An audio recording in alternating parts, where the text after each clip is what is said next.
Νομίζεις ότι η άσκηση είναι μόνο για αθλητές. Ξανασκέψου το.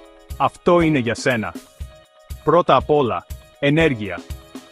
Ακόμα και ένα γρήγορο τρέξιμο ή μια προπόνηση γεμίζει το σώμα σου με ενδορφίνες, δίνοντάς σου αυτή τη φυσική ευφορία και καταπολεμώντας το στρες.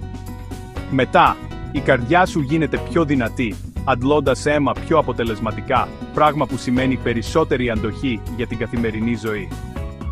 Επιπλέον, η τακτική άσκηση σε βοηθά να κοιμάσαι καλύτερα, καθαρίζει το μυαλό σου και ακόμα σου φτιάχνει τη διάθεση. Σε ανησυχούν οι πόνοι. Η κίνηση του σώματός σου στην πραγματικότητα δυναμώνει τις αρθρώσεις και τους μύες σου, κάνοντας τις καθημερινές δουλειές πιο εύκολες. Και, να το καλύτερο, η άσκηση δεν αλλάζει μόνο το σώμα σου, οξύνει και το μυαλό σου. Καλύτερη συγκέντρωση, καλύτερη μνήμη, καλύτερος εαυτός. Δεν χρειάζεσαι φανταχτερό εξοπλισμό ή πολλές ώρες. Απλά, βάλε τα αθλητικά σου. Ξεκίνα σιγά σιγά και γιόρτασε κάθε βήμα. Να θυμάσαι, κάθε τρέξιμο και κάθε προπόνηση είναι μια νίκη για την υγεία σου.